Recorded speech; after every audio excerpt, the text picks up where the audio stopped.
Bienvenue à Apple Différemment, votre podcast sur la vulgarisation du monde Apple. Ce podcast est pour vous simplifier les termes techniques qui nous compliquent souvent la vie. On va parler d'usage, de besoins, d'envie et de notre passion pour Apple à travers ses produits, ses services et son histoire.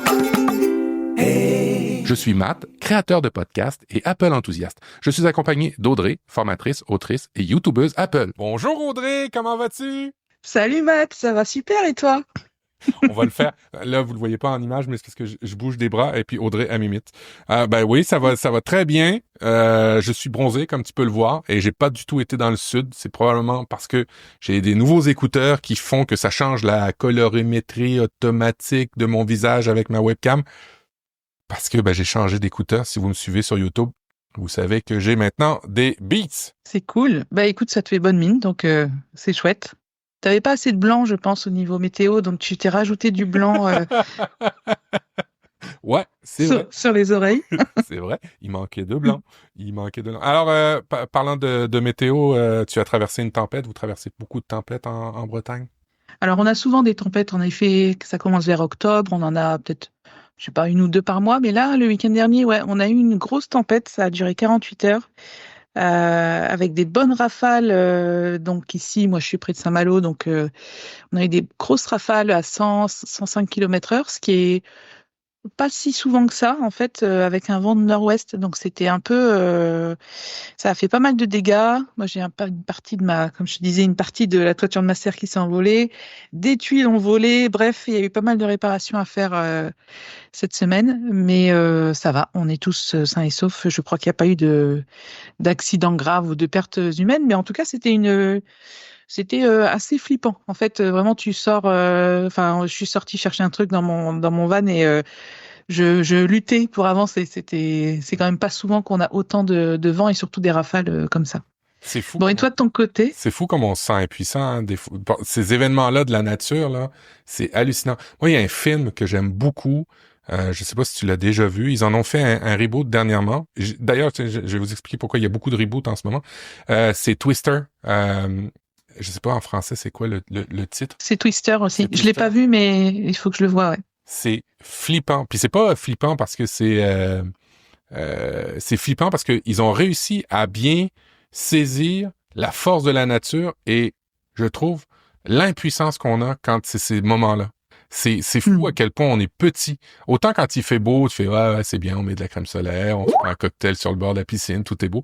Mais autant quand il fait pas beau, tu vois que t'as vraiment aucun contrôle sur ces éléments-là.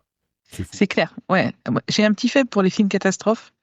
Genre Le jour d'après et tout, c'est des films que j'ai vus plusieurs fois parce qu'en fait, je trouve ça intéressant qu'il y ait ce genre de film parce qu'en fait, ça te remet à ta place d'humain qui ne maîtrise rien et qui, le jour où il se prend un ouragan, en fait, il a rien à dire et aucun pouvoir là-dessus. Et ça devrait nous rendre un peu plus humbles et par là même respectueux de la nature. Mais de toute façon, on va vers une période où je pense que les événements météo seront, avec le changement climatique, les événements météo seront de plus en plus violents malheureusement. Donc, ouais, il faut faire preuve d'humilité, je trouve, face à la nature. Bon, moi, j'aimerais remettre les choses à leur place. Le nouveau président des États-Unis déclaré bientôt, là, au mois de janvier, a dit que c'était pas vrai. Il n'y a pas de changement climatique. Alors, je vois pas de quoi tu parles. Ah oui, Donald a toujours raison. Ouais, c'est vrai. Ouais, non, bien sûr qu'il a tort comme sur plein d'autres sujets. Bon, et toi, ça donne quoi niveau météo? Niveau météo, verglas. On a eu du verglas. Alors, vous prenez une règle, vous regardez combien fait 1 centimètre. Hein, on le sait tout le temps avant. C'est ça qu'il y a partout en ce moment, sur tout partout dans le véhicule, les trottoirs, les escaliers. Alors, quand ça arrive, des événements comme ça, on se dépêche de mettre nos clous sur nos souliers, parce qu'on a des clous qu'on met sur des souliers. C'est des espèces de semelles en caoutchouc qu'on remet par-dessus nos bottes. Il y a des clous. Puis on va à son véhicule, on essaye de le déglacer.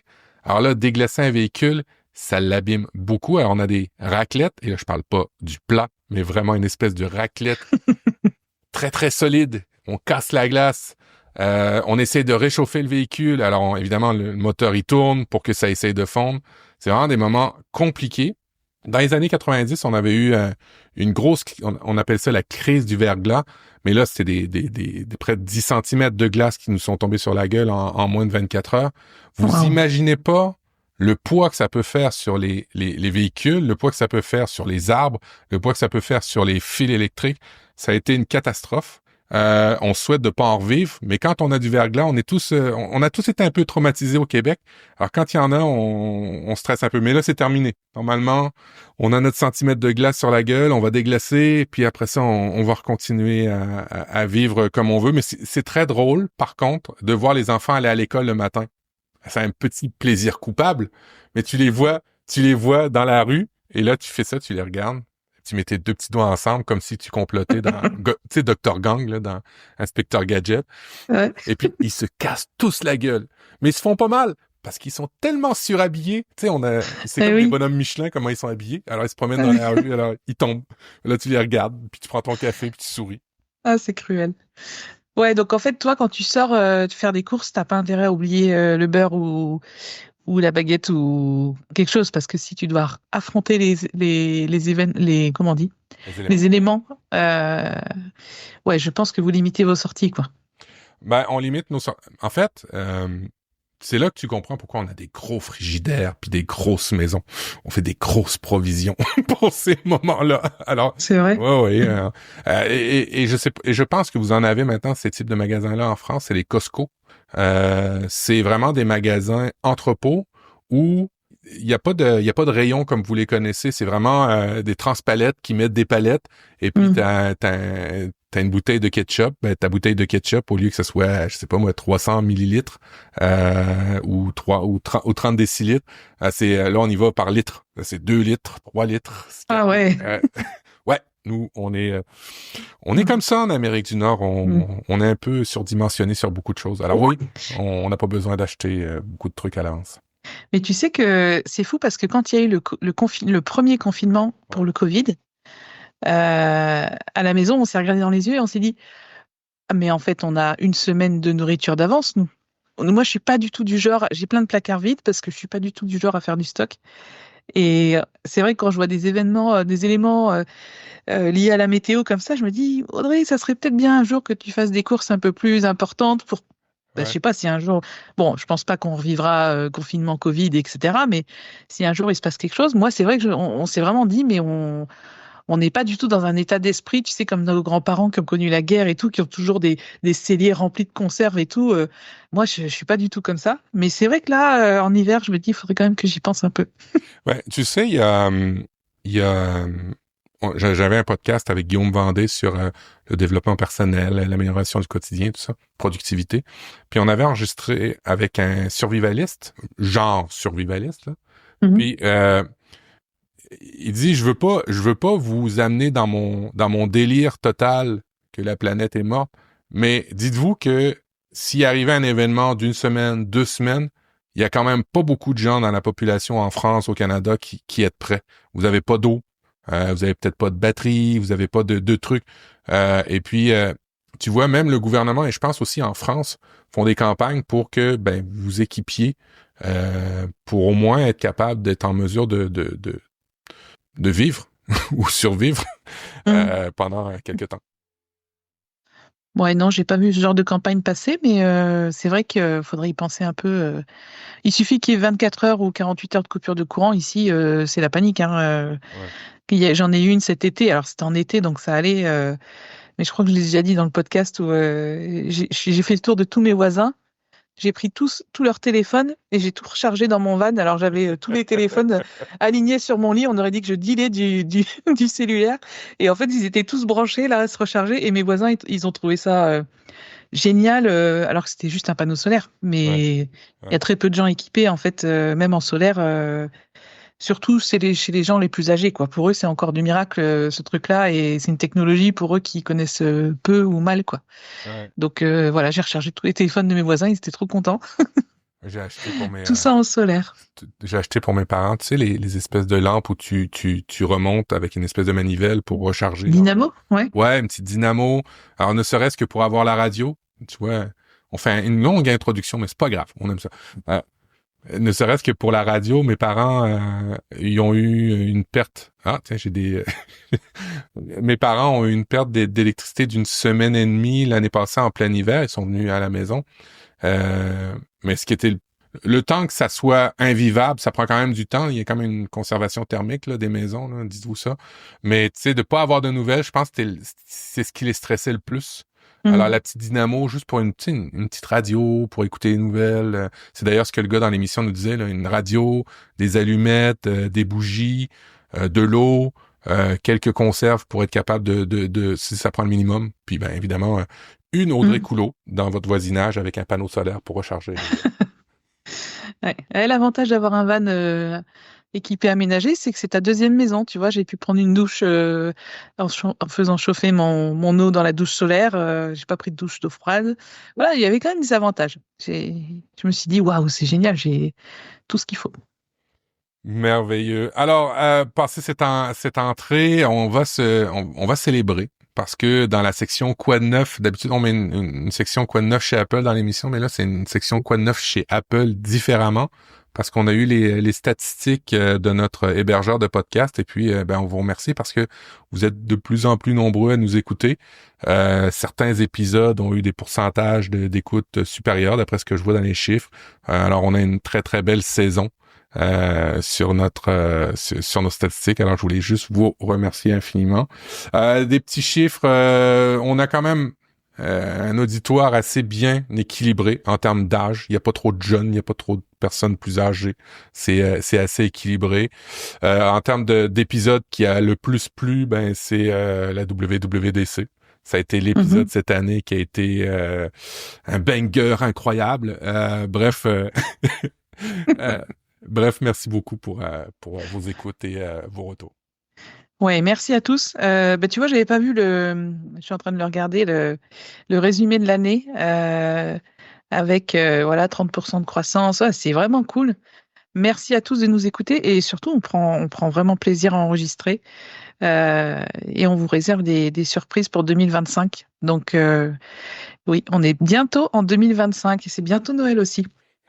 Toujours dans les fins d'année. Alors, les fins d'année, Apple donne beaucoup de grains à moudre parce que aujourd'hui, c'était la sortie des meilleures applications, toutes plateformes confondues, de l'App Store.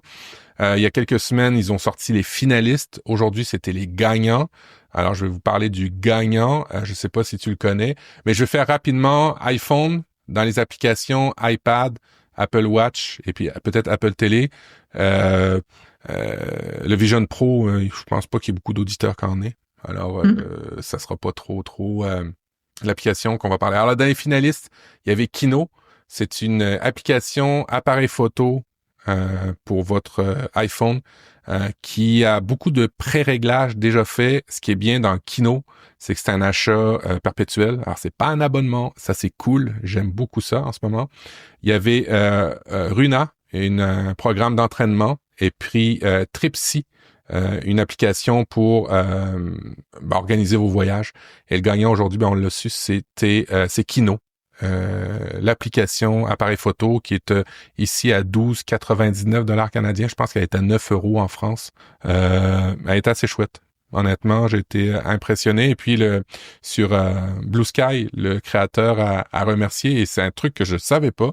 Ils remettent des vrais trophées en aluminium Apple. Alors c'est l'icône du App Store en aluminium, puis gravé le nom de l'application et l'année quand elle a gagné le prix. Waouh. Eh ben bravo aux développeurs, c'est cool. Tu vois, je connaissais pas cette application. Après, je sais pas toi, mais je crois que toi, tu testes beaucoup plus d'applis que moi. Moi, c'est vrai qu'il faudrait que je sois un peu plus curieuse sur les applis.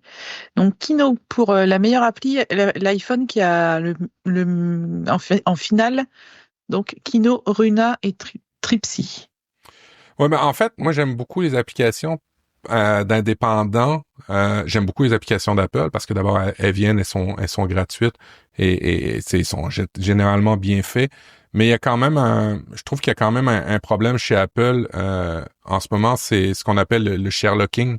Ça vient d'une vieille application. J'en avais fait un billet sur mon blog.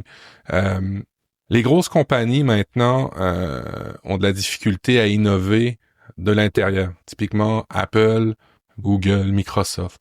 C'est compliqué d'innover de l'intérieur. Alors, ce qu'ils font, c'est qu'ils rachètent des compagnies ou ils copient des fois des concepts. Et je trouve que c'est un peu délicat pour Apple parce qu'il y a beaucoup d'applications qu'ils ont copiées dans les dernières années. Tu sais, sur mon billet de blog, tu sais, j'avais fait une liste, je me suis mis sous les yeux là. Exemple, en 2022, il y avait eu Camo, Klarna, ClearPay, Remove Background, MyTherapy, Pillbox, qui ont été remplacés par l'application Continuité Caméra, Apple Pay, Apple Pay plus tard, later, Visual Lookup, Medication Tracking. On peut maintenant avoir dans l'application santé un suivi des médicaments qu'on prend. Alors, il y a plein de trucs. Il y a 2 ans, c'était Day One qui a mangé une claque avec l'application Journal. Alors, je trouve ça important de continuer à essayer de parler de l'écosystème hors Apple. D'abord pour la communauté de développeurs, pour aussi augmenter ou significativement continuer à avoir une certaine innovation chez Apple, parce qu'il y a beaucoup de choses qui suivent grâce à ça. Fait puis il y a aussi le problème de concentrer tout dans un seul et même écosystème. Je suis pas le bon élève, toi non plus probablement, mais tu sais, il y a des fois des intérêts d'avoir des applications en dehors. Fait que je fais toujours attention d'essayer d'encourager pour voir ce qui se fait ailleurs, pour voir pour pas rester enfermé dans ma bulle Apple. Fait que oui, pour répondre à ta question, je fais attention de suivre les applications en dehors. Oui, t'as raison. Je ne le fais pas assez, mais t'as raison. Oui. Alors après, il y a les finalistes aussi pour les jeux.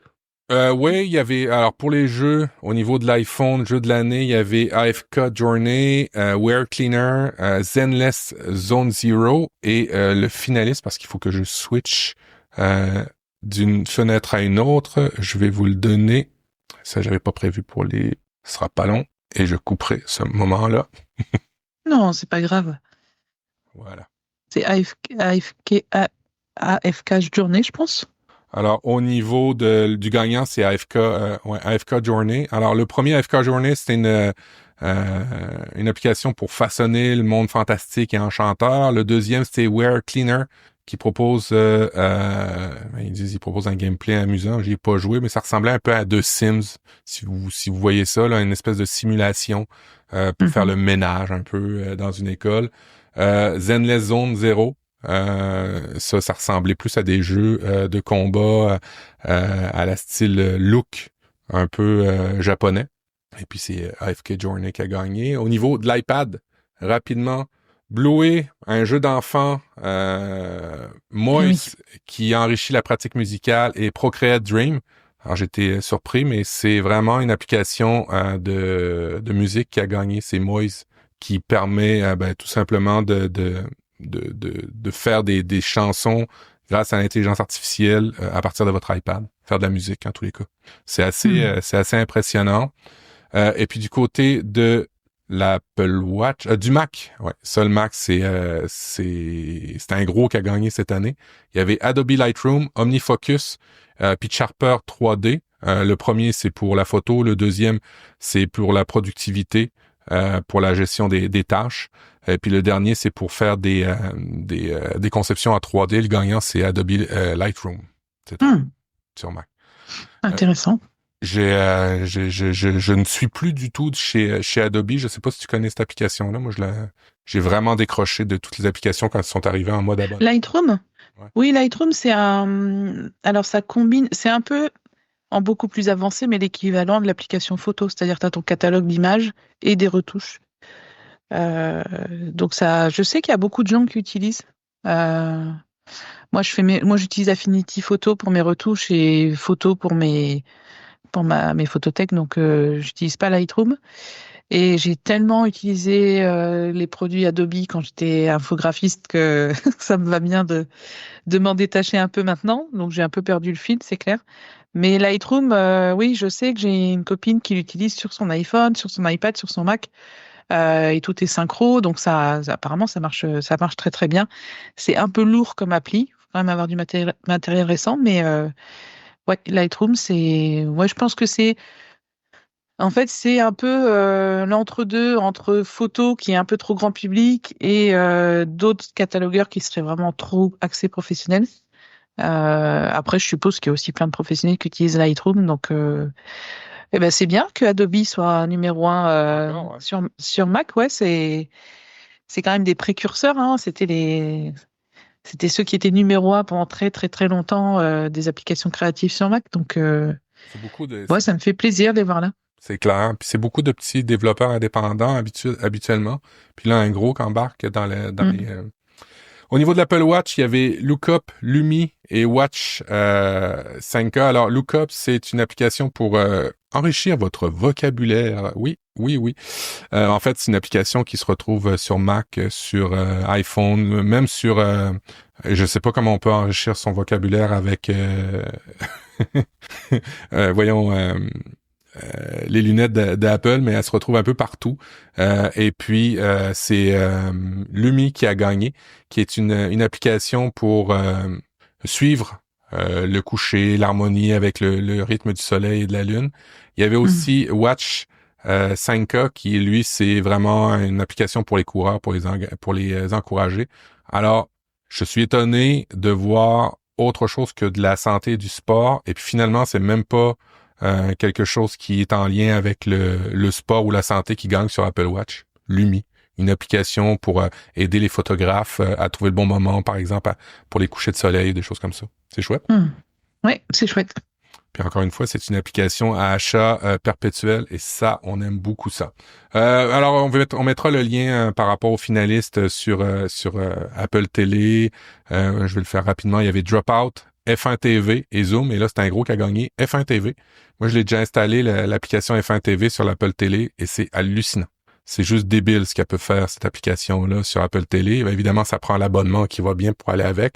Mais tout ce qui est Mm. télémétrie, tout ce qui est suivi dans les cockpits, elle est vraiment bien faite. C'est juste incroyable. Si vous aimez la F1, c'est l'application qu'il vous faut sur Apple Télé. Ok, ok, ok. Bon, sinon, il y avait aussi Mac Stories, comme à chaque année, qui font leur meilleur, qui décernent aussi des prix pour les applications. Alors, il n'y a pas juste Apple qui fait ça. Je vous ai mis les liens dans les notes de l'émission. Plusieurs applications, là, vraiment d'indépendants. Sur Apple, ça mélange l'indépendant et les grosses compagnies. Alors, vous allez pouvoir voir dans les notes de l'émission exactement quels sont ceux qui ont gagné. C'est parfois l'occasion de découvrir des applications, hein, ces moments-là Mm. où vous avez des finalistes. Là, et d'ailleurs, même souvent les meilleures applications. Alors, rapidement, je vous le fais, il y a l'application Croissant. Cette application-là, comme son nom l'indique, c'est un outil pour les médias sociaux. Je me demandais ce que tu allais dire. Simple Scan, un outil pour scanner plus simplement. Et encore là, c'est là où tu vois que tu sais, on peut scanner avec Fichier, puis on peut scanner avec Apple Notes, mais des indépendants trouvent des nouvelles fonctionnalités qu'on n'avait pas pensé, qui vont souvent être prises par Apple dans 2-3 itérations, mais au moins vous allez pouvoir en bénéficier à Ouais. l'avance. Mais il y a des trucs tellement idiots. En fait, parfois, il y a des choix qu'Apple fait. Par exemple, ok, génial, on a un outil de scan dans Fichier, dans Mail, dans Notes, mais tu scannes un document, il fait 3 mégaoctets le truc. Hmm. En fait, dès que tu choisis le format PDF, c'est beaucoup trop lourd et t'as pas. Bah, si, tu as un outil réduire le poids du PDF, mais ça ne sert à rien. Donc, c'est génial de nous filer un outil, mais on dirait qu'ils l'ont pas testé et qu'ils n'ont pas vu qu'envoyer un PDF d'une page qui fait 3 MO, 3 mégaoctets par mail, c'est juste trop lourd et enfin, c'est pas optimisé, quoi. Donc, ça m'étonne pas, en fait, qu'il y ait des applis comme Simple Scan qui marchent, quoi. Parce que c'est un vrai, enfin, c'est un outil, on va dire, qui accompagne l'utilisateur de A à Z, c'est-à-dire pas juste, ouais, on vous met un bouton et on transforme une photo en PDF, c'est génial. C'est que, voilà, je pense qu'il y a plein d'options dans cette appli pour faire un scan plus léger, pour additionner des pages, enfin, tout ce qu'on attend d'un vrai outil de scanner, en fait. Ben, tu vois, il y a encore une autre application qui a gagné cette année. Là. Ben, deuxième place pour l'application sur Mac, c'est Raycast. Puis Raycast, ben, c'est le pendant de Spotlight sur Mac. Mais, Hmm. tu sais, au stéroïde, où tu peux mettre des plugins, où tu peux mettre des trucs qui sont... Parce qu'à un moment donné, tu sais, scanner ce que tu as sur ton Mac, tu sais, Spotlight, je l'utilise, mais je pourrais faire beaucoup plus avec Spotlight. Quand vous connaissez Raycast, vous vous dites, OK, ouais, Apple manque beaucoup de belles opportunités parce que il a tout l'écosystème, il a tout ce qui va bien, on pourrait faire bien des choses. Fait qu'effectivement, c'est pour ça que c'est intéressant de voir ce qui se fait avec les développeurs indépendants dans les applications. Exact. Apple Music, je te l'ai mis, mais juste pour toi. Merci. L'artiste de l'année 2024, Billie Eilish. Ouais. Tu l'aimes bien? Ah oui, je suis fan. D'ailleurs, elle vient en France l'an prochain, mais je crois que les places sont parties en 30 secondes, donc loupé. Mais ouais, c'est vraiment une artiste. Qu'est-ce qu'elle est douée et qu'est-ce qu'elle est jeune. En fait, je me dis, elle a quoi, 23 ans là, 24 ans? Mais qu'est-ce que ça va donner quand elle aura 30 ans, 30... Enfin, c'est incroyable. Enfin, je suis fan, c'est vrai.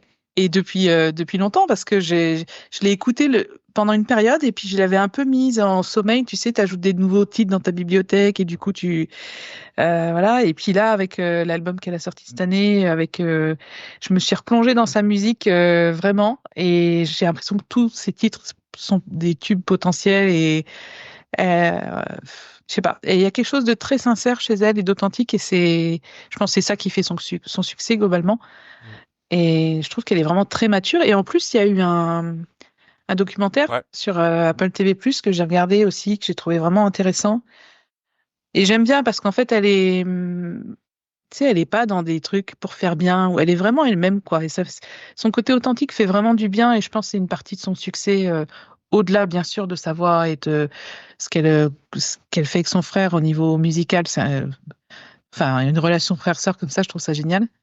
Donc oui, bah, je suis contente qu'Apple lui ait décerné le titre de l'année sacré artiste de l'année 2024, quoi. Donc c'est cool.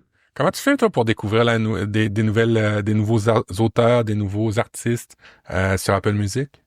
J'écoute souvent des ambiances. Tu sais, ils te proposent ambiance pop, dynamique, chill et tout. Donc souvent, je mets leur playlist. Et ça arrive hop, il y a une chanson qui m'attire plus et du coup je vais voir l'artiste et je l'écoute. Là récemment, j'ai découvert, je crois qu'elle est anglaise. Elle a rajouté récemment. Je suis en train d'écouter Lola Young et j'aime beaucoup ce qu'elle fait. Je connaissais pas. Et en fait, je crois que c'est Apple Music qui me l'a proposé. Et j'aime beaucoup quand tu finis même une de tes playlists et qu'il enchaîne sur des artistes qui sont un peu dans ce que t'aimes et tu t'écoutes des nouveaux sons du coup et tu fais ah waouh, ça me plaît bien, c'est qui? Et en fait tu découvres qu'il y a tellement de talents d'artistes, c'est incroyable. 80 millions de morceaux de musique, on en a pour toute une vie et plus tous ceux qui sont rajoutés tous les jours. Apple Music, c'est vraiment un abonnement que je regrette pas et je trouve ça génial. Ouais, clairement. Ce que je regrette, c'est qu'avant, ils faisaient une fois par année, ils faisaient iTunes Festival. Alors sur Apple Télé, tu l'avais aussi sur Mac, mais sur Apple Télé, t'avais le festival iTunes. Ça durait 2 jours. Et là, tu voyais des nouveaux artistes de la relève, tu voyais des artistes bien établis, mais en format spectacle. Ça, je trouvais ça vraiment cool. Vraiment cool. Ils le font plus malheureusement, mais bon. Pour découvrir la musique, moi j'utilise beaucoup parce que Apple a racheté Shazam. Shazam, c'est vraiment un outil. Quand l'iPhone est sorti, je pense que c'était l'application que tout le monde parlait. Tu te rappelles la première application? Ah ouais, avec Shazam, tu peux tout trouver les choses. Ouais, c'était incroyable. Ouais.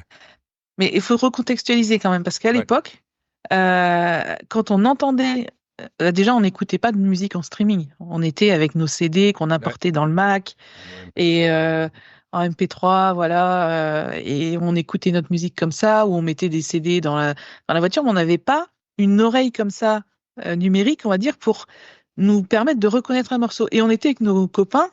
Et on essayait tant bien que mal de leur chanter un air qu'on avait entendu. Et parfois, ils nous aidaient à trouver qui était le chanteur ou l'artiste. Mais Shazam, ça a été une révolution. Je crois que ça a été vraiment un assistant, un vrai premier assistant. J'ai toujours trouvé ça génial. Et ça m'arrive très souvent de Shazamer dès que j'entends un morceau qui me plaît.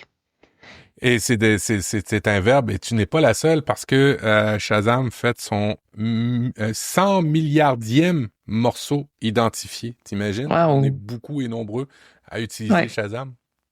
Ouais, mais je pense vraiment que la musique, elle est en- c'est marrant parce que j'y pensais hier. Je conduisais, j'écoutais de la musique et je me suis dit, je pense qu'on est la nouvelle génération. Je pense qu'ils sont bercés de musique tout le temps. En fait, moi, il n'y a pas un jour où j'écoute pas de musique. Tu vois, je me Ouais. dis, si j'avais 20 ans aujourd'hui et que j'avais mes AirPods dans les oreilles, mais je passerais ma vie à écouter de la musique. Et Clairement. la musique, c'est tellement important.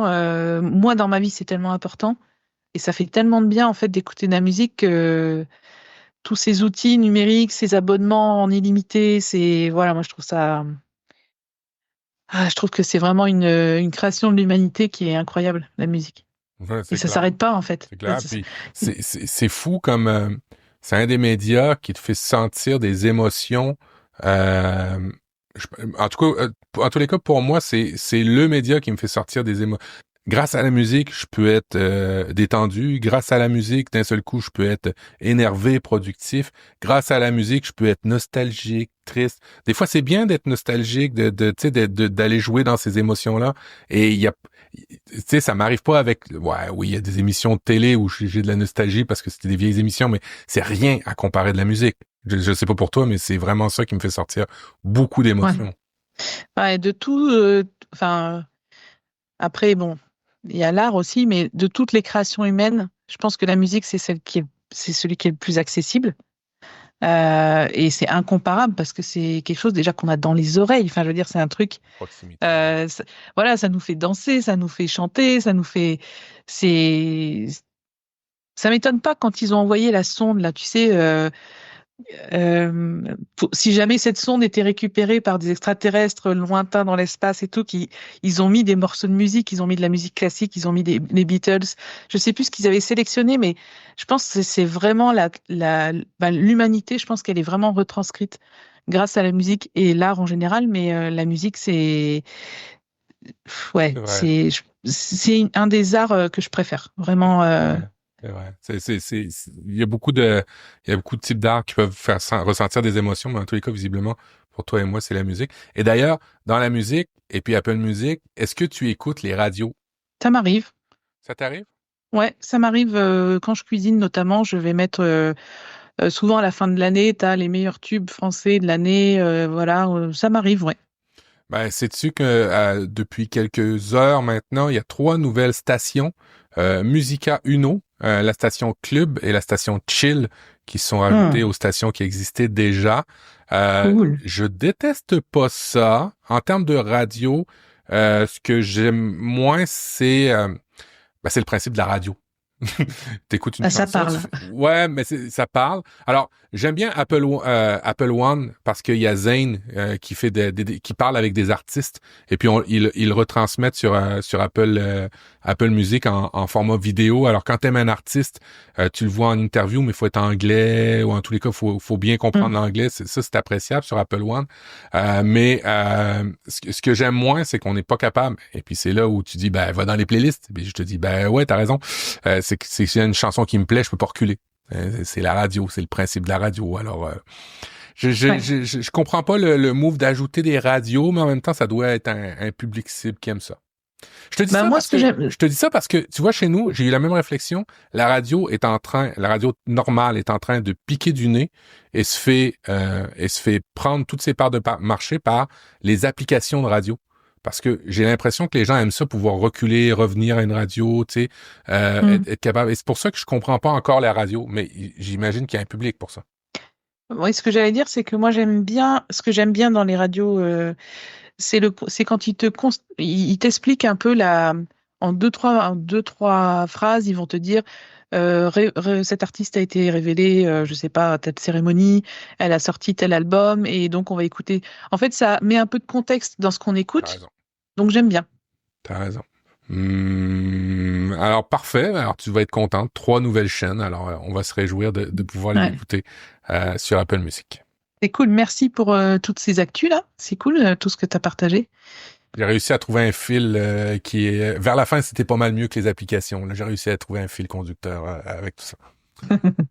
Et il faut un bel appareil pour écouter toute cette musique, Ah bon ouais. dis-moi. Ah ben ouais. Ben ce qui est bien, c'est que on peut l'écouter un peu partout grâce à Apple, mais on peut aussi l'écouter sur un iPad. Euh, Exactement, exactement. Et puis un iPad, avec 4 haut-parleurs, quand même, c'est mieux que 2. Ah ouais, mais non, j'avais un 4 haut-parleurs. Maintenant, malheureusement, j'en ai plus que 2 maintenant avec mon Oui. R. Ouais. Ben c'est ça, c'est Audrey. Explique-nous. Audrey fait le lien parce que j'ai craqué pendant les Black Friday sur un. Il y avait un spécial. C'est rare qu'il y ait un spécial sur les produits nouveaux d'Apple. Et là, il y avait un spécial à peu près 15% sur Amazon pour l'iPad Air.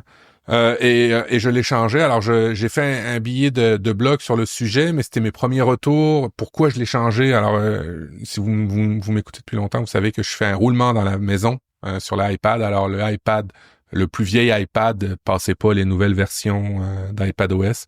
Alors, fallait le changer parce que je veux garder quand même toujours une version active ou moins un au pire des pires à la maison pour les enfants pour qu'ils puissent jouer. Puis il y a des contrôles parentaux, il y a des contrôles plus intéressants, puis il y a même des applications que les enfants voulaient jouer qui pouvaient plus jouer sur l'iPad. Alors j'ai changé et j'ai aussi vendu dernièrement mon MacBook Air. Alors, ça me prenait un appareil assez grand pour pouvoir faire de la petite production parce que mon iPad Air, pas mon iPad Air, mais mon MacBook Air me servait à faire de la petite production, des textes, un petit peu de montage, des choses comme ça, mais il y avait juste 8 gigs de RAM, alors j'atteignais rapidement les limites. Alors, j'ai décidé d'aller dans le iPad 13 pouces. J'ai hésité longtemps d'aller dans l'iPad 13 pouces. Mais j'en suis vraiment, tu vois, ça fait maintenant une semaine, j'en suis vraiment ravi. J'aurais pas dû attendre aussi longtemps d'aller dans le 13 pouces, honnêtement, par rapport à mes Donc, en usages. gros, ton iPad Air 13 pouces, il remplace ton MacBook Air et ton iPad Pro 11 pouces, si je comprends bien? Exactement. Ok, Alors, c'est d'accord. Donc, vraiment ton deux. iPad Pro est, je pense, que c'est ton épouse ou, enfin, il est toujours à la maison, il est Exact, récupéré par un autre membre de la famille. exact. Et, d'accord. Donc, en fait, tu as remplacé ton MacBook Air 13 pouces, du coup, Ouais, par un iPad Air 13 pouces. ouais. Et tu as hésité avec l'iPad Pro, je suppose? Pas 13 pouces longtemps aussi. quand j'ai vu le prix. Moi, C'est ce que j'allais dire. c'est vraiment le prix qui m'a freiné, là. Il y a une bonne différence, hein, entre le Ouais. 13 pouces Pro M4 versus le R. Il y a Et 600 €, il y a 600 € à peu près. c'est beaucoup. Je trouve que c'est Hum. beaucoup pour moi là. J'ai pas, je suis pas riche comme Crésus là. Vous l'aurez compris. Et puis pour mes usages, ben j'ai goûté au Pro. Euh, la résolution de l'écran pour moi c'était, je voyais vraiment pas de différence dans mes usages à moi, hein. C'est pas vrai pour tout le monde. D'avoir Thunderbolt pour faire du transfert rapide, je voyais pas, je l'utilisais vraiment pas. Tu sais, Le ProMotion. c'est ça. Moi non plus, non plus. Hum. Euh, Mais ça, c'est fou. Tu sais, j'ai fait une vidéo pour quel iPad ouais, acheter en 2024-2025. ouais. Et je disais aux gens, est-ce que vous avez vraiment besoin de mettre... Est-ce que les 600 € d'écart valent le coup pour un troisième appareil photo, pour, comme tu dis, du Thunderbolt 4 ou de l'USB 3 ou du ProMotion? Et le nombre de gens qui m'ont dit dans les commentaires, une fois qu'on a goûté au ProMotion, on peut pas revenir en arrière. Ouais. Mais franchement, pour moi, c'est pas vrai. Je suis passée du 15 Pro, de l'iPhone 15 Pro à l'iPhone 16. Clairement, ça m'a pris 2 secondes à me réhabituer aux 60 Hz au lieu des 120 Hz, donc à ne pas avoir le ProMotion. Et j'ai l'impression que c'est un peu un truc de geek ultime, tu vois. Ah ouais, mais t'as pas le ProMotion. C'est un snobisme Waouh. technologique.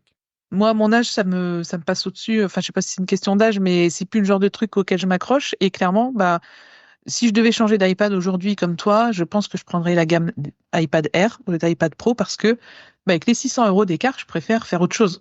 Tu vois. Ouais, effectivement, c'est bon. J'ai peut-être été méchant en disant c'est du snobisme technologique, mais j'arrive pas encore à comprendre. Euh, En tout cas, tous les usages qu'on peut en avoir. Alors peut-être que ceux qui jouent, je sais pas, des films, qui voient des noirs plus profonds, peut-être j'ai pas l'œil. Peut-être j'ai pas l'œil tout Mhm. simplement pour ces Ouais, trucs-là. moi non plus. Ouais. Mais honnêtement, pour moi, la différence de prix justifiait pas. Et puis, je dois quand même t'avouer que j'étais resté sur ma fin du Pro, mon 11 pouces Pro, parce que je pensais que j'allais pouvoir produire avec, mais l'écran était trop petit. Alors, c'est Mhm. pas le Pro qui faisait que qui font pour moi qu'on peut produire des choses. Alors, quand je dis produire, moi, c'est vraiment montage audio, de l'image, de la vidéo, du texte. vraiment comme un ordinateur. Ouais. C'est vraiment pas ça qui change vraiment. Bon, Oui, le confort ben d'utilisation, ouais. c'est très important. C'est pour ça que dans la vidéo où je pense on va arriver à la même conclusion, c'est qu'avec les 600 euros d'écart, eh ben, il vaut mieux s'acheter un bon clavier, il vaut mieux s'acheter un Apple Pencil, une bonne coque ou je sais pas. En fait, vraiment améliorer encore le produit pour avoir un confort d'utilisation et pas que ça reste un truc pour regarder des films, quoi, tu vois. Enfin, Mm. voilà, moi je préférais mettre de l'argent dans un Magic Keyboard, même s'ils sont très chers. Moi j'en ai un depuis des années, il est à son deuxième iPad et il fonctionne toujours très bien. Euh, les accessoires, quand tu achètes un iPad, c'est super important. Franchement, euh, je comprends tout à fait ton point de vue. Et puis, bref, tu sais, j'ai changé pour le 13 pouces.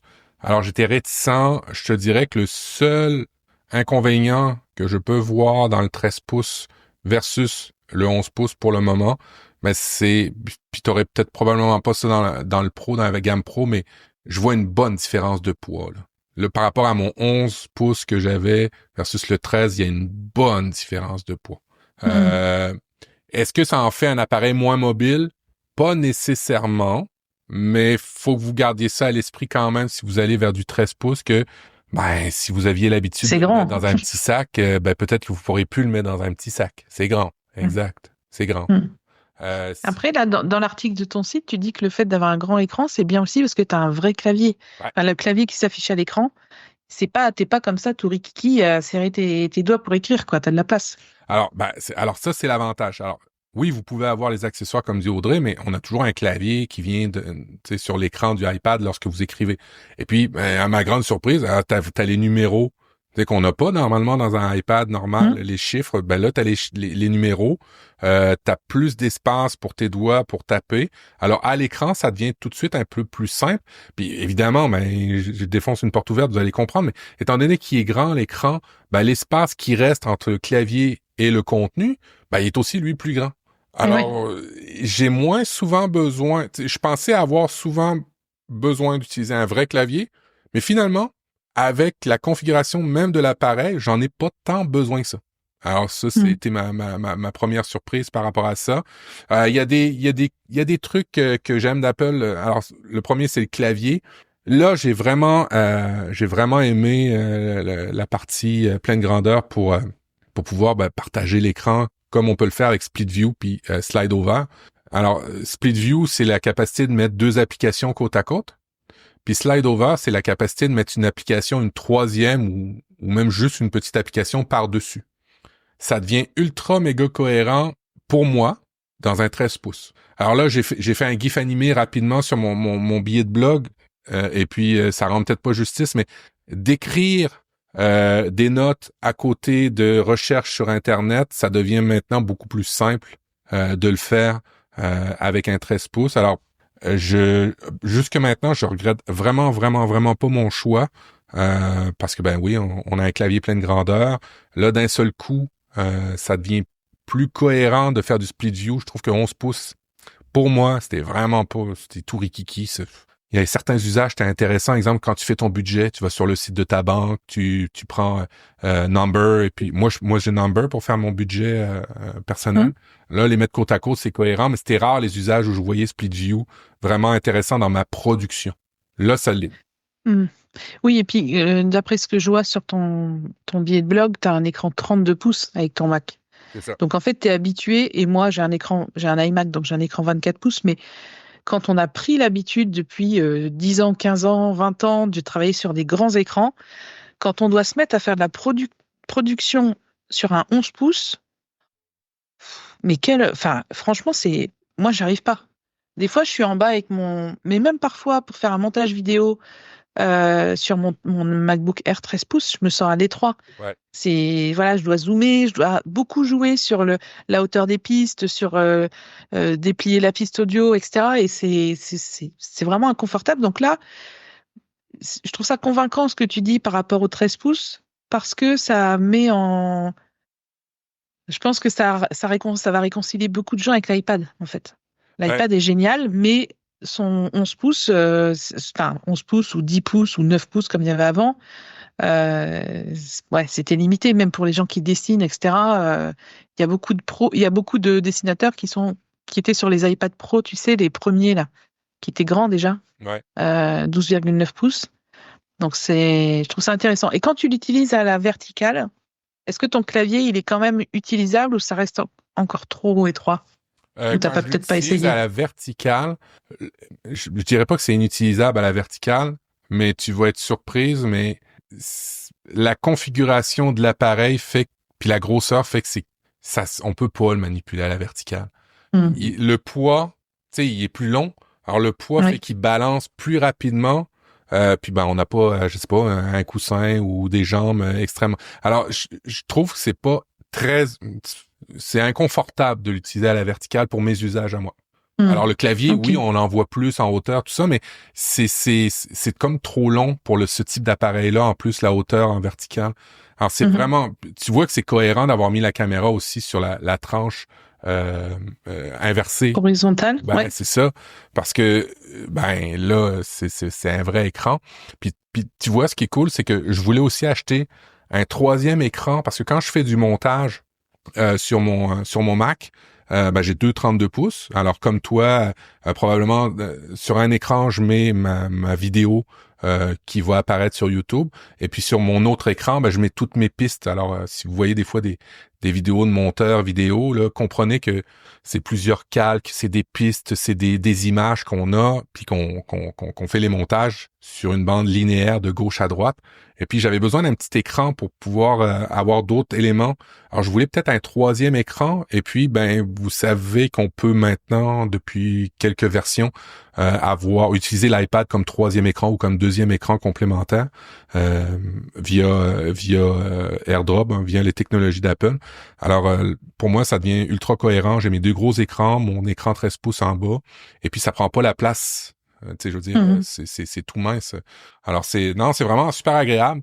C'est cohérent. Un truc que j'ai pas réussi à faire plus fonctionner, mais j'arrivais pas de toute façon sur un écran 32 pouces, c'est Stage Manager. Je comprends pas du tout ça encore. Pour moi, c'est encore très ésotérique. Je sais pas toi si tu l'utilises, mais j'arrive pas. Je l'ai utilisé plusieurs mois parce que j'aime bien tester longuement les choses, voir s'il y a un vrai intérêt. Et puis j'ai fini par le désactiver et que j'utilise mon Mac en fait, comme j'ai l'impression depuis 15 ans ou plus. Et moi j'ai qu'un écran par contre, un 24 pouces, mais je suis toujours avec commande H pour masquer, pour faire apparaître ma fenêtre derrière ou commande tabulation.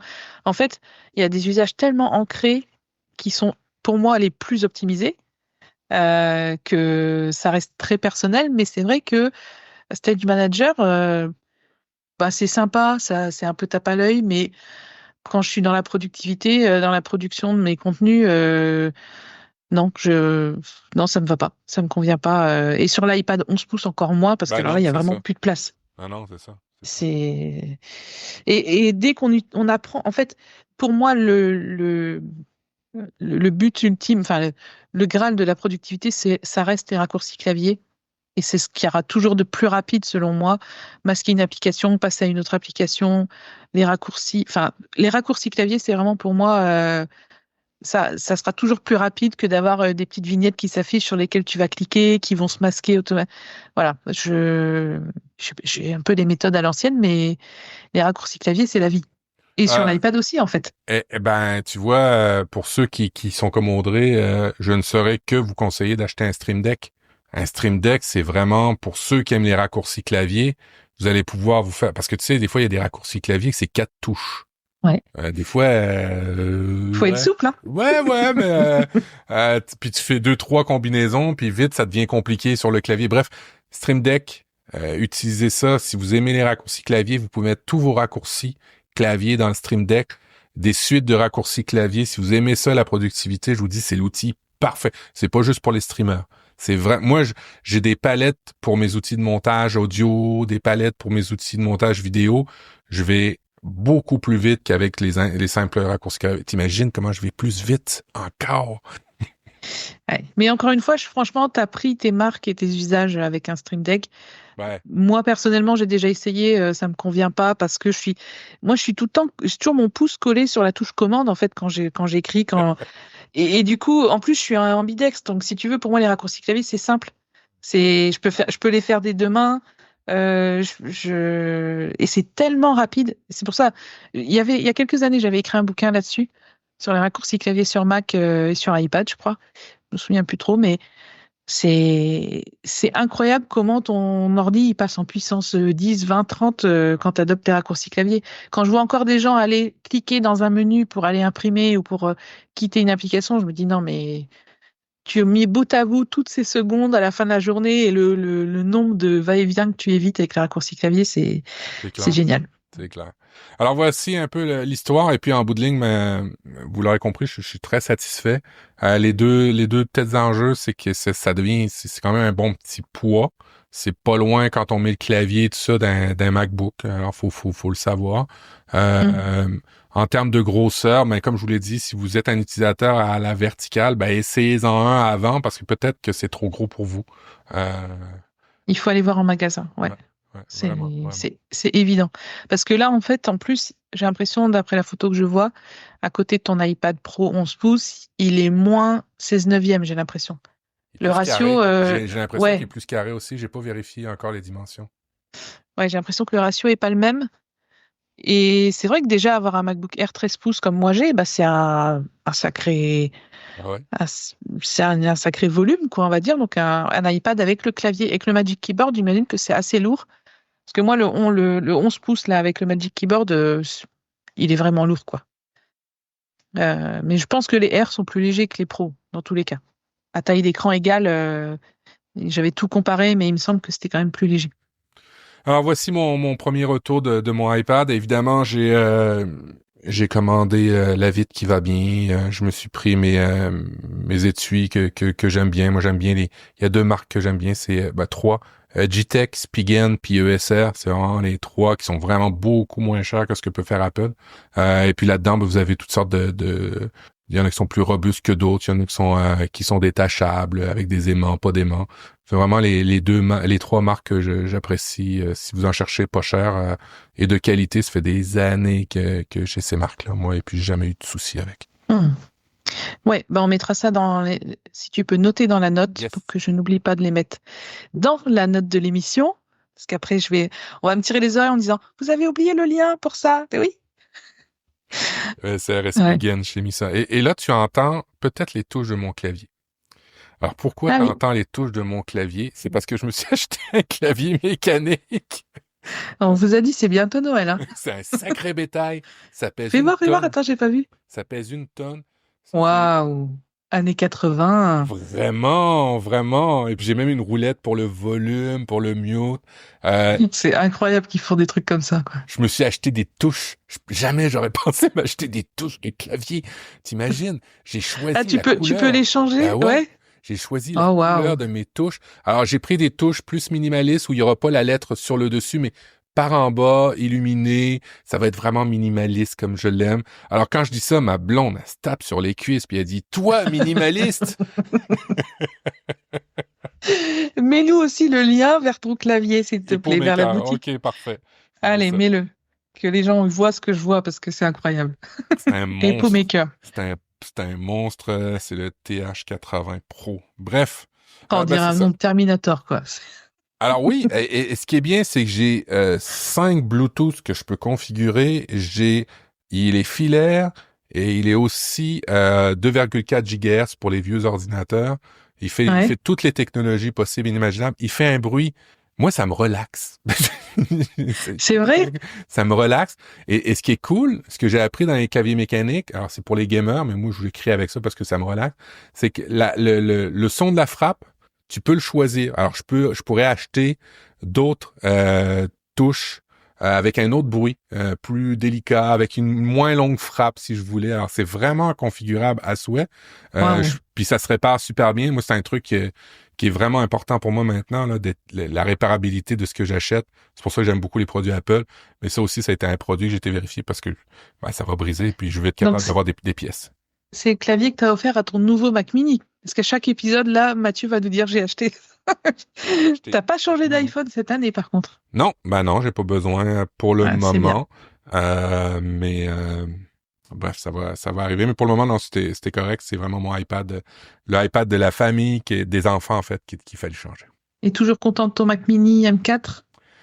Alors, je suis content de la puissance. Je trouve d'une absurdité sans nom le bouton en dessous. Alors, je sais qu'on a dit dans un épisode, c'est pas la fin du monde, ci puis ça, mais c'est tellement disgracieux. Alors, je vais t'expliquer. On le fait tous un petit peu. On fait son setup sur le bureau, on place son Mac, on place ses trucs, on les met. Alors moi, il y a des gens qui ont des troubles obsessionnels compulsifs. Le mien, c'est que les choses soient alignées en angle droit. OK? D'accord. Et quand j'appuie sur mon Mac mini, ben là, l'angle droit, il faut que je le Oui. replace, tu comprends? Ça m'énerve. Ah oui. Il faudrait que tu mettes du scotch sur ton bureau pour réaligner tes objets dessus.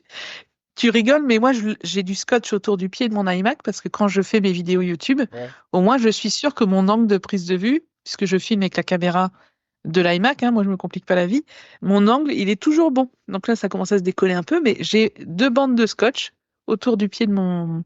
C'est des repères, dans la vidéo, ça c'est souvent utilisé. Je comprends, mais t'éteins vraiment souvent ton Mac pour que ce bouton... Oui. Oui, je l'éteins. Je l'éteins, je le rallume. Là. C'est rare, je le laisse allumer. Ah oui, d'accord. Moi, je l'éteins jamais. Bon. Ouais.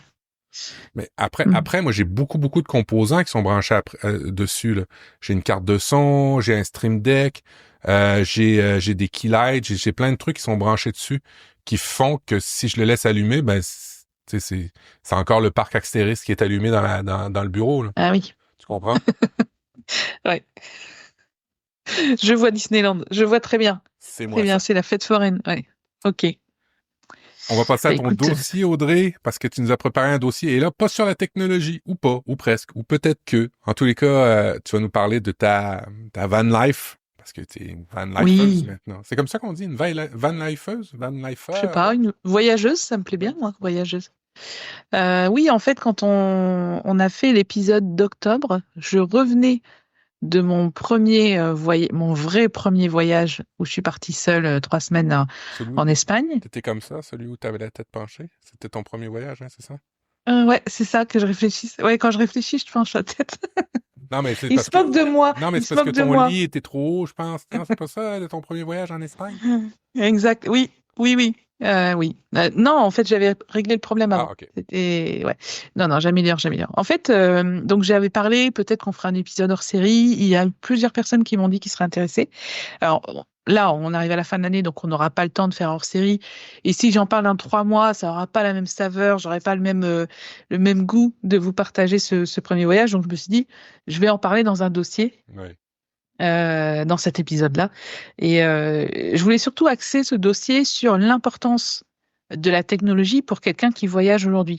Parce que, clairement, en toute honnêteté, si l'iPhone n'existait pas, si on était en 1984, je pense pas que je serais partie seule, en fait, dans un pays étranger. Ou alors, il aurait fallu que je prépare mon voyage des semaines et des semaines à l'avance. Et comme moi, je suis un peu... Oui, je pars demain. Et que je prépare pas grand-chose et que c'est l'aventure, quoi, tu vois.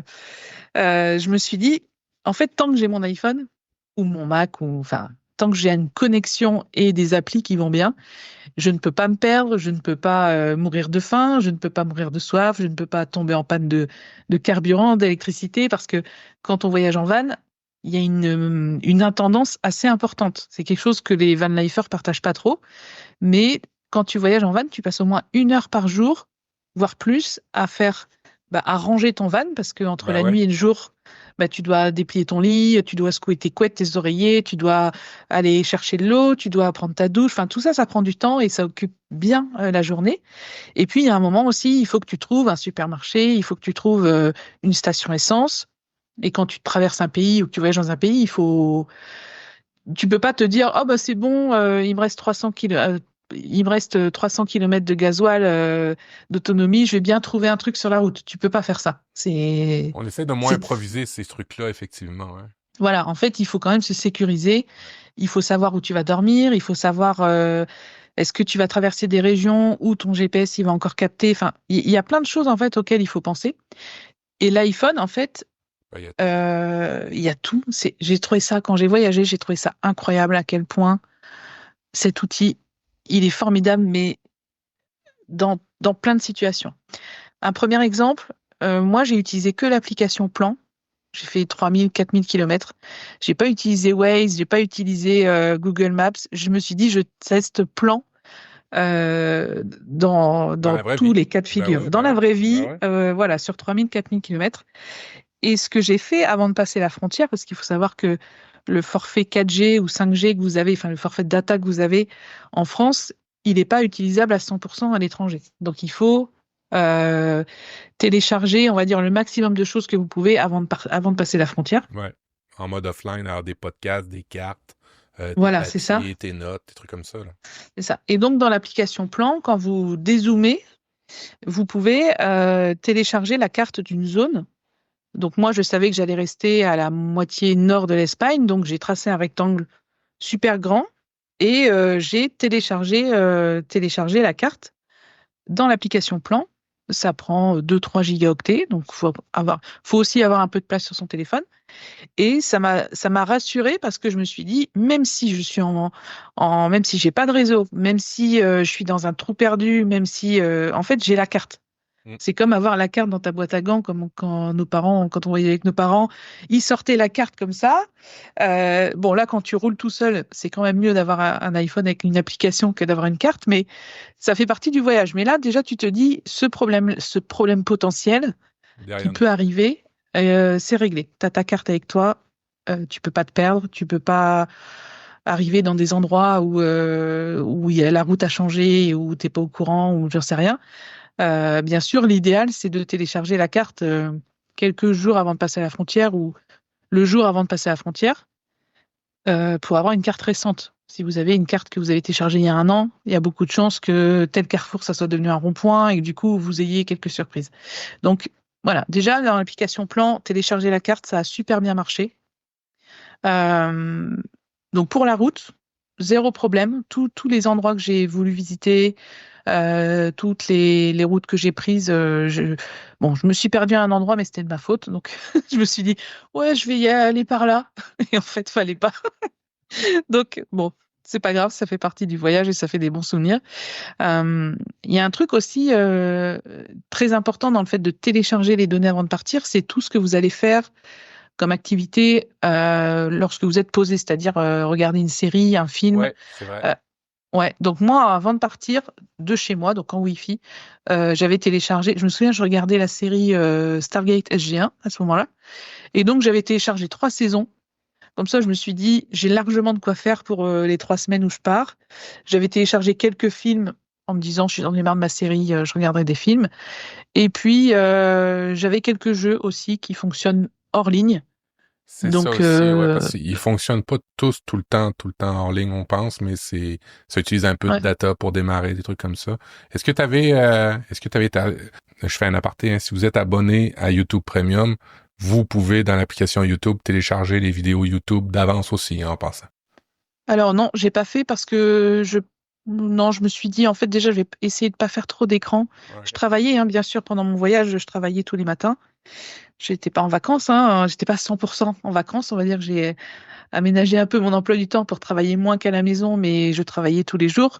Donc je me suis dit si le reste de la journée ou de la soirée je fais moins d'écran, c'est très bien. Donc je me suis pas non plus voilà, je sais plus il y a un moment je voulais faire quelque chose, ça marchait pas ou ça me demandait trop de data, ben j'ai fait autre chose et on garde quand même quelques habitudes qu'on a à la maison parce que c'est une petite routine rassurante, tu vois, Ouais. de regarder sa série ou parce que parfois tu dors dans des endroits, tu te dis ouh là, il n'y a pas grand monde ou ah, les gens ils sont un peu bizarres, enfin tu vois, des petits villages reculés où tout le monde te regarde comme ça là quand tu passes. Donc moi, comme je voyageais seule, ce genre de petits trucs, regarder ma série, c'était quand même rassurant. Donc ça, c'était important de partir en se disant, j'ai plein d'épisodes d'avance. Euh, et c'est rassurant aussi d'avoir de la data, de la connexion pour communiquer avec ses proches, évidemment, Ouais, puis pour envoyer des messages. les urgences aussi, là, d'avoir ça, Ouais. les services de sécurité, une Bah, ça, ambulance, un c'est truc comme ça, ouais. ton forfait téléphonique. En gros, Aussi, ouais. en Europe, euh, moi, par exemple, avec mon forfait Orange, enfin Soch, quand je suis en Europe, je peux téléphoner, j'ai SMS et téléphone illimité. Donc, OK. j'aurais toujours pu contacter des urgences. Par contre, tu vois, j'ai un forfait 100 gigas en France Et quand je suis à l'étranger, en Europe, je crois que j'avais 25 gigas. Donc, je me suis dit, ben, la première semaine, je vais voir combien je consomme pour travailler, etc. Parce que j'ai quand même envoyé des vidéos YouTube, j'ai quand même fait des choses qui prennent beaucoup de bande passante. Ok. Et au final, je crois que c'est pour la dernière semaine où j'ai pris une eSIM chez Olafly. Donc, c'est une société qui est spécialisée. J'avais fait un tuto d'ailleurs là-dessus que je vous mettrai dans les notes de l'émission, où en gros, j'avais payé 7 jours de data illimitée. Ouais. Donc c'était cool parce que là tu te dis ben j'ai même plus besoin de surveiller ma data et c'était 30 euros je crois un truc comme ça. Donc comme moi c'était pour travailler, ça me semblait très raisonnable comme prix quoi. J'ai utilisé la eSIM pour la première fois sur sur l'iPhone, parce que j'ai déjà eu des téléphones Android de par le bureau avec plusieurs SIM. Mais c'était pas des eSIM, mais c'était des SIM. Euh, c'est cool, hein, pareil, comment c'est simple, à quel point c'est simple installer Ouais. ben je trouve, là, évidemment, faut suivre ta vidéo, mais je trouve ça euh, euh, bien foutu. T'es capable clairement de voir tes données. Bon, ben mes données, je vais les passer par cette eSIM-là plutôt que ma SIM Ouais. traditionnelle. C'est vraiment vachement bien foutu, je trouve, chez Apple. Ouais. En fait j'ai gardé ma ligne française pour les appels et les SMS. Alors j'envoie très peu de SMS parce que mon entourage est assez équipé Apple, donc j'envoyais surtout des e-messages, mais les e-messages c'est de la data. C'est ça. Donc forcément, faut avoir de quoi faire. Et puis, je crois que ça m'a bien duré mes 7 jours. Peut-être, je crois, la dernière demi-journée, où là, j'avais plus de data, mais je me suis dit, c'est pas grave. Je lance plan, je rentre à la maison. Donc, ma carte était téléchargée, donc j'ai pas eu de problème pour reprendre la route. Et puis, ce qui est génial aussi quand tu voyages en van avec des équipements récents, c'est par exemple la batterie auxiliaire. Moi, j'ai une grosse batterie Blue Yeti. Donc, la batterie auxiliaire dans un van, ça sert ça vous sert à recharger vos appareils, ça vous sert à faire à manger, ça vous sert à chauffer de l'eau, enfin tout ce que vous pouvez faire d'électrique, vous le faites avec une batterie. Vous le faites pas avec la batterie du véhicule, on appelle ça une batterie auxiliaire. Et Blue Yeti, par exemple, il propose une application. Donc continuellement, vous pouvez regarder à quel niveau de charge elle est, à quelle vitesse, si vous avez un panneau solaire, à quelle vitesse vous rechargez votre batterie, enfin quel nombre de watts vous récupérez grâce au soleil. Le seul truc que je trouve un peu dommage, c'est que ça fonctionne que en Bluetooth. Donc, si tu es à plus de quelques mètres de ton van, tu peux pas savoir où en est de ta recharge solaire. Faut t'approcher de ton van. Ça paraît con, mais parfois, tu Ouais. es chez des amis, tu dis, attends, je vais voir où j'en suis, si ma batterie elle charge bien. Et du coup, tu vas avec ton téléphone près de ton van pour capter ta batterie. Mais c'est vraiment génial, tout ce qu'on en fait au niveau voyage et technologie. Je trouve ça magique, quoi. Vraiment, j'ai pas rencontré de soucis à ce niveau-là pendant mon voyage et j'ai trouvé ça rassurant. Euh, Est-ce que par rapport aux batteries auxiliaires, tu as des questions ou... Ben, au niveau des batteries auxiliaires, moi, ma question, c'est une grosse batterie, ça pèse son poids, c'est pas donné non plus, il y a plusieurs qualités là-dedans. Toi, t'as pris Blue Yeti pour certainement une raison, mais est-ce que tu recharges cette batterie-là tu as dit que tu avais ton panneau solaire, mais est-ce que tu le recharges avec ton van? Alors à ce moment-là, non. Non, OK. Euh, Parce mais qu'on je peut me suis... recharger les batteries auxiliaires avec son van quand on roule la journée, comme ça le soir tu peux en bénéficier sans forcément avoir de panneau solaire ou quand le soleil est pas là, tout simplement. Voilà, c'est ça. En fait, donc je suis partie en octobre en Espagne. Donc j'ai tenu plusieurs jours j'ai un panneau solaire de 300 watts sur mon toit. Donc ça rechargeait bien. Et puis j'ai eu plusieurs jours d'affilée où il faisait gris. Ben, c'est ça. Donc là, t'as beau avoir 300 watts ou 2000 watts, ça charge pas quoi. En fait, c'est pas assez. Donc j'ai dû m'arrêter, mais c'était pas mal parce qu'il y avait une piscine, donc c'était cool. Je me suis arrêtée dans une espèce de camping, aire de camping-car où je suis restée 2, 3 jours. Et là, j'avais une prise électrique, donc j'ai utilisé l'électricité directement. Et c'est là où je me suis dit, il faut absolument que j'achète un chargeur alternateur. C'est-à-dire qu'en fait, je vais brancher un boîtier sur la batterie du véhicule et sur ma batterie auxiliaire, et ça va recharger ma batterie quand je roule. Étant donné que moi je bougeais presque tous les jours, ça aurait été parfait et ça recharge très très vite, c'est 500 watts. Donc moi j'ai une batterie d'une capacité de 2000 Wh, donc si tu veux, si elle est à zéro, en 4, 5 heures de conduite, je vais récupérer mes 100%. En sachant qu'on n'attend jamais d'être à 0% pour se dire il est temps que je trouve une solution pour charger.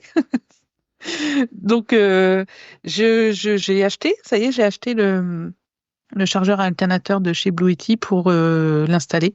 Et tu le mets dans Ça me permet. l'allume-cigarette? Tu sais comment faut vraiment un mécanicien pour le faire ou bah, pas un Ah, en mécanicien, mais fait, un il faut. électricien peut-être, là? En fait, tu branches. Il y a deux connecteurs que tu vas brancher sur le plus et le moins de la batterie du véhicule. Ouais.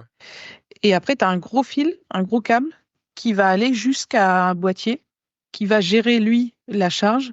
Et après, ce boîtier, tu le branches sur ta batterie auxiliaire. Donc, c'est pas l'allume-cigare, parce que l'allume-cigare, c'est 80 watts. J'ai testé, c'est vraiment trop lent, quoi. C'est mieux que rien, mais déjà, ça chauffe. Euh, c'est pas, c'est pas l'idéal. J'ai pas trouvé ça vraiment convaincant. Et t'as quand même le fil qui passe, enfin, qui traîne. Enfin, je sais pas, c'est pas. Ouais, c'est pas élégant, là, mais Ouais. ça dépannait, mais dans le fond, là, tu l'as installé sur les bornes de ta batterie, sur l'épaule de ta batterie, Je l'ai pas dans, encore installé, mais ça, apparemment, je vais pouvoir le faire moi-même. dans le véhicule. OK, c'est ça, tu vas pouvoir le faire toi-même. Et t'as pas peur que ça brise des Si, composants mécaniques, l'alternateur, un truc comme ça? si, c'est pour ça que je vais aller chez mon garagiste avant, faire vérifier mon alternateur. Ouais. Parce qu'en fait, l'alternateur d'un véhicule, il faut, il faut un alternateur, ce qu'on appelle intelligent. C'est-à-dire qu'en fait, il faut toujours que la voiture soit la priorité. Ouais. L'alternateur, il va envoyer de l'énergie dans la batterie 12 volts du véhicule. Vous savez, la petite batterie qu'il faut changer tous les 4-5 ans à peu près dans une voiture. Donc, il faut absolument que l'alternateur priorise la batterie du véhicule, peut-être dans la première demi-heure, pour pas que le véhicule tombe en panne de batterie, et ensuite qu'il envoie le courant dans la batterie auxiliaire, dans la batterie Blue Yeti. Donc ça, il faut que j'aille faire vérifier mon alternateur et demander si c'est OK. Mais si ça se trouve, je vais demander à mon garagiste de l'installer. Je sais qu'on peut le faire soi-même, mais bon, pour ce que ça va me coûter de le faire installer, au moins j'aurai la garantie qu'il y a pas de problème. Euh, mais Puis après ça, ça, là, dans le fond, le cœur de ton système, moi, ce que j'aime bien de la façon dont tu fais, c'est que, ben, de toute façon, au pire aller, t'as le véhicule qui pourrait tu sais, qui pourrait, à tout le moins, dans le pire des cas, te donner de l'énergie, mais le cœur de ton truc, c'est vraiment ta batterie qui accumule par le solaire, qui va maintenant accumuler par le véhicule. Maintenant, la question, c'est, est-ce que tu as assez de prise?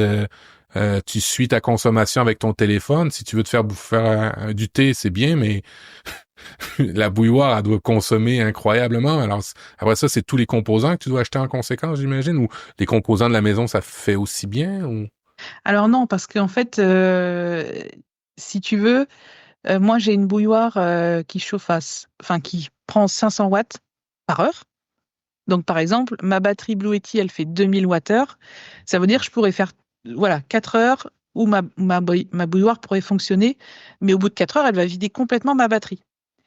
Et ma batterie, si je la branche sur une prise de courant comme à la maison, il faut 8 heures pour la charger. Wow! Donc c'est pour vous montrer que c'est une énorme batterie, mais qu'elle peut être très vite vidée par certains appareils. Si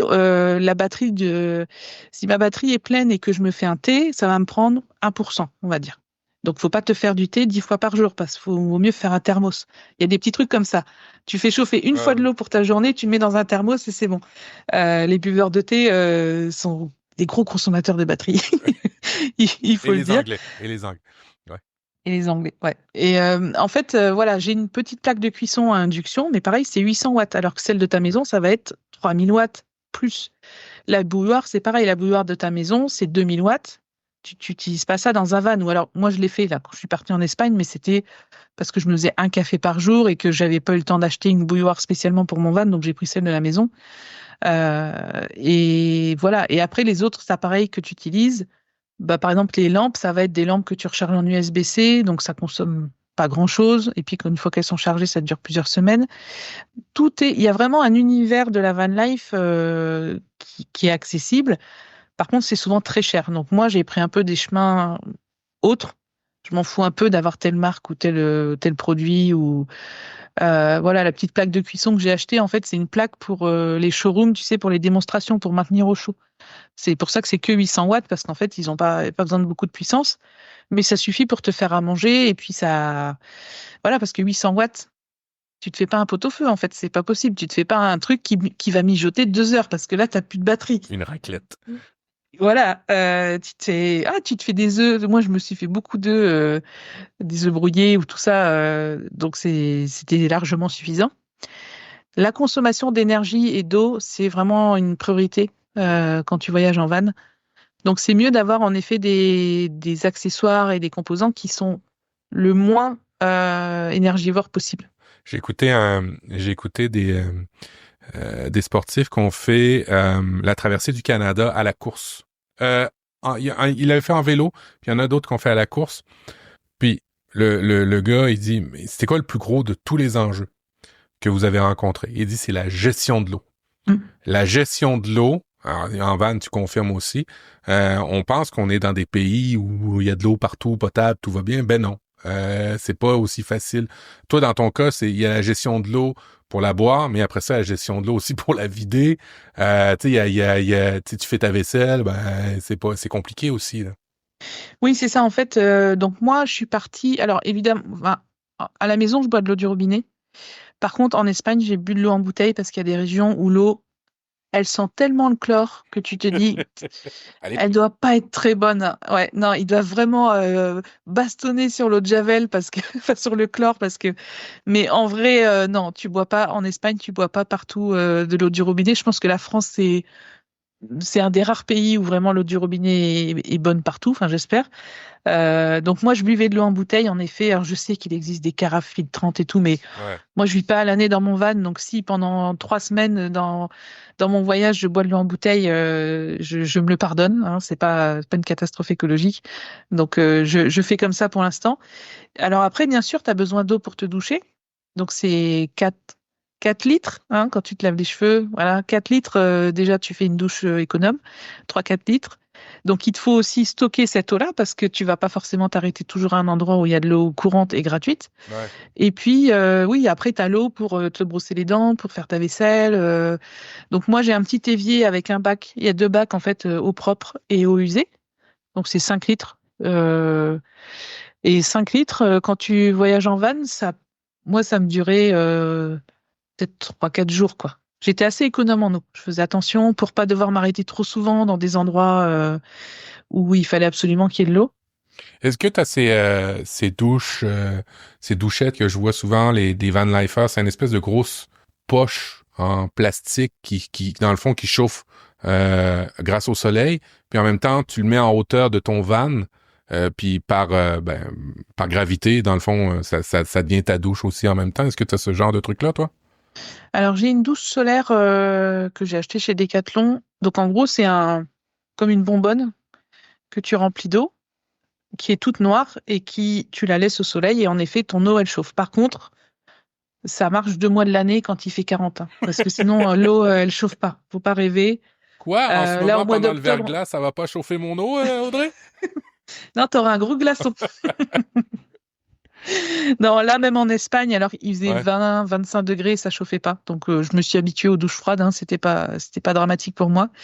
C'est pas de l'eau glacée non plus. Hein, c'est de l'eau à non, température. ouais. C'est pas comme l'eau froide de ton robinet. Et là, ton eau, elle est dans ton van ou dans ta Tiède. douche ou Ouais. elle est tiède, quoi. Je veux dire, elle est pas à 37 degrés. Hein, elle doit être peut-être à 25, 27, mais ça va. Pour se doucher en été, quand t'es dehors avec ton rideau de douche, de toute façon, tu fais vite. Hein.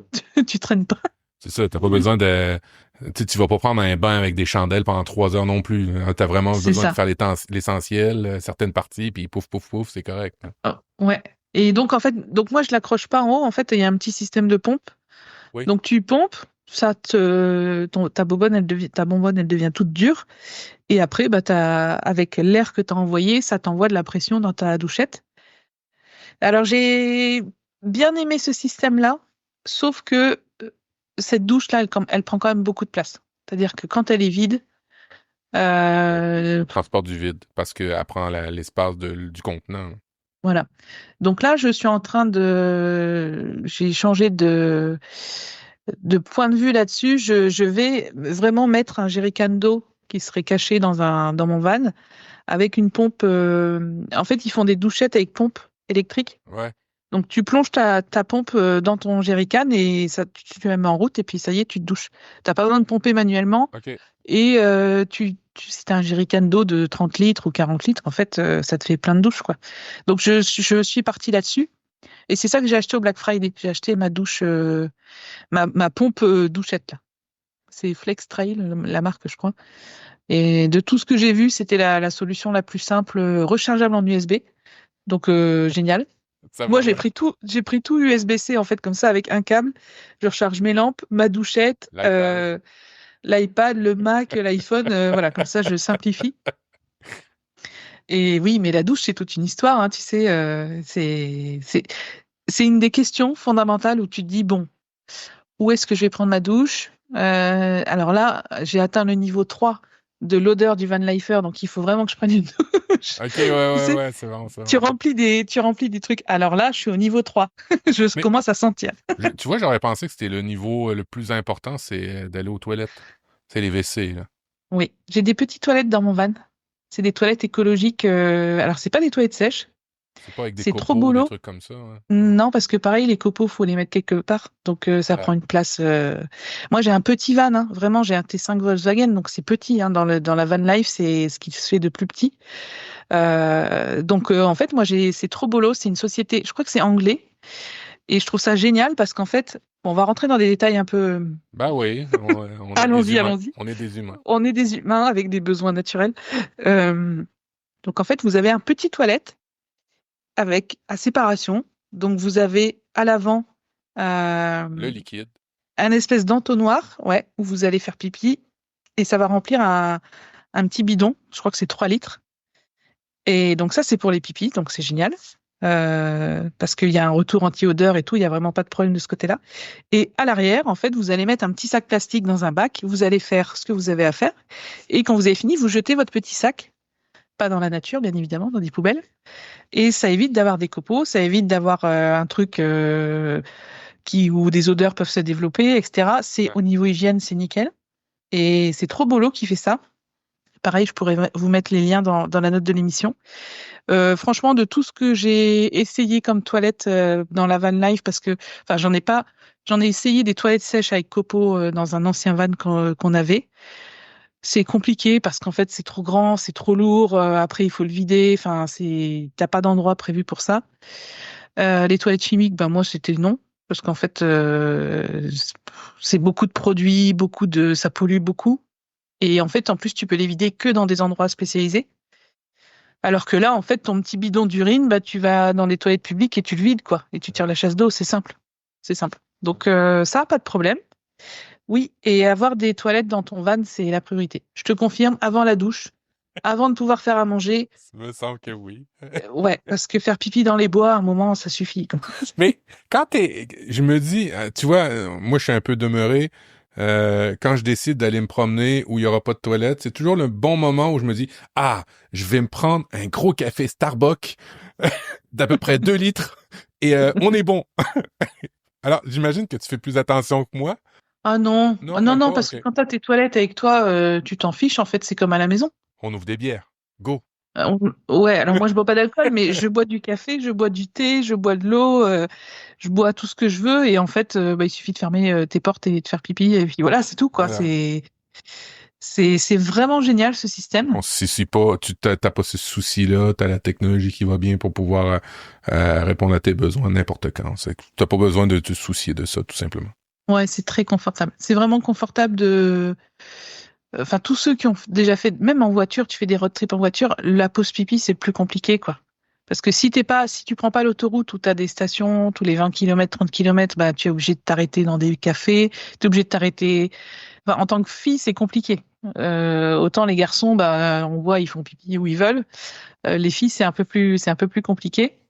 Tu Euh, sais qu'en Amérique, on a beaucoup, tu sais, les gros camions américains pour le transport de marchandises, là, c'est la priorité, c'est la consommation chez nous.